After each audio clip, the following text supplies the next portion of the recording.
today, Donald Trump formally rejected the position that every American president has held.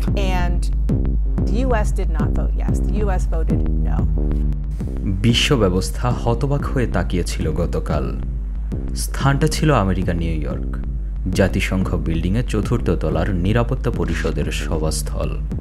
রুশ Ukraine যুদ্ধ নিয়ে রাশিয়ার পক্ষে এক প্রস্তাবে ভোট দিয়েছে যুক্তরাষ্ট্র, বিপক্ষে ভোট দিয়েছে ফ্রান্স, জার্মানি এবং যুক্তরাজ্য। একই দিন জাতিসংঘ সাধারণ পরিষদে রাশিয়াকে নিন্দা জানিয়ে এক প্রস্তাব এনেছে ইউরোপীয় ইউনিয়ন। সেখানেও প্রস্তাবের বিপক্ষে উত্তর কোরিয়া, রাশিয়া ও চীনের সাথে একই কাতারে সামিল হতে দেখা গিয়েছে যুক্তরাষ্ট্রকে। এরকম ঘটনা জাতিসংঘের ইতিহাসে আর দেখা যায়নি।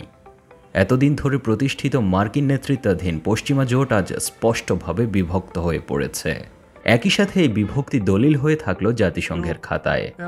এদিকে গতকাল একই দিন 24 ফেব্রুয়ারি সোমবার হোয়াইট হাউসে বৈঠক হয় মার্কিন প্রেসিডেন্ট ডোনাল্ড ট্রাম্প এবং ফরাসি প্রেসিডেন্ট ইমানুয়েল ম্যাক্রনের।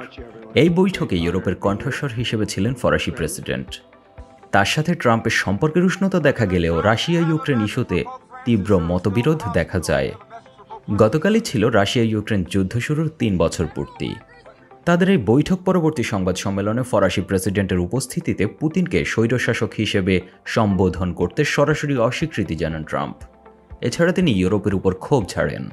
এদিকে ইউরোপের কাছে রাশিয়ার যে $300 বিলিয়ন সম্পদ জব্দ আছে, ট্রাম্প চাচ্ছেন সেগুলো দিয়ে ইউক্রেন যুদ্ধে মার্কিন খরচের ক্ষতিপূরণ আদায় করতে। কিন্তু ফরাসি প্রেসিডেন্টের আপত্তির কারণে তিনি তা পারছেন না।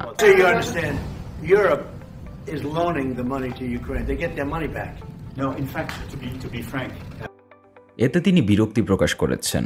প্রকাশ্যে ম্যাক্রোর সাথে কথা বলার সময় ট্রাম্প কর্তৃত্বমূলকভাবে হাত নেড়ে ম্যাক্রোর বক্তব্য খারিজ করে দেওয়ার ভঙ্গি করেছেন, জানিয়ে মার্কিন এবং ইউরোপীয় গণমাধ্যমগুলো নানা আলোচনার জন্ম দিচ্ছে।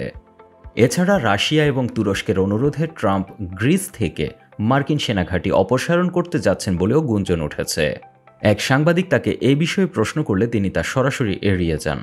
হোয়াইট হাউসের বৈঠকে ফরাসি প্রেসিডেন্ট বলেছেন, রাশিয়ার প্রেসিডেন্ট পুতিন সরাসরি শান্তি লঙ্ঘন করেছেন। ইউক্রেনে যে কোনো শান্তি চুক্তিতে নিরাপত্তা গ্যারান্টি থাকতে হবে বলে সাফ জানিয়ে দিয়েছেন ম্যাক্রন। এছাড়া তিনি বলেছেন এটা স্পষ্ট যে রাশিয়া ইউক্রেনে হামলা করেছে এবং রাশিয়াকে আক্রমণকারী বা ইনভেডর হিসেবে তিনি আখ্যা দেন। ফরাসি প্রেসিডেন্টের এসব বক্তব্য ট্রাম্পকে তেমন একটা পাত্তা দিতে দেখা যায়নি। তিনি ফ্রান্সের এসব বিষয়ে আগ্রহ না দেখিয়ে বরং দুই প্রেসিডেন্টের সুন্দরী স্ত্রীদের নিয়ে আইফেল টাওয়ারের কাছে ডিনার করার বিষয়ে বেশি আগ্রহ প্রকাশ করেন। তবে রাশিয়া ইউক্রেনের শান্তি চুক্তি হওয়ার পর ইউরোপীয় শান্তিরক্ষী বাহিনী মোতায়েন নিয়ে দুই নেতা একমত হয়েছেন। এ বিষয়ে ট্রাম্প বলেছেন তিনি ইউক্রেনে ইউরোপীয় শান্তিরক্ষী মোতায়েনের ধারণাটি গ্রহণ করেছেন। এছাড়া তিনি জানান, পুতিনের সাথে ফোন আলাপে এ বিষয়ে কথা হলে রাশিয়ার প্রেসিডেন্টও উক্ত শান্তিরক্ষীর বিষয়টি মেনে নিয়েছেন। ট্রাম্পের তরফ থেকে আরও জানানো হয় দ্রুতই রাশিয়া ইউক্রেন যুদ্ধ বন্ধ নিয়ে চুক্তি হবে। এদিকে বিশ্লেষকরা বলছেন, রাশিয়া ইউক্রেন যুদ্ধ নিয়ে ট্রাম্প ও ইউরোপের এই স্পষ্ট মতবিরোধ এবং ভিন্ন অবস্থানের ফলে হয়তো দ্রুতই এই যুদ্ধ অবসান ঘটতে যাচ্ছে। জেড আল আসাদ, 21 টেলিভিশন।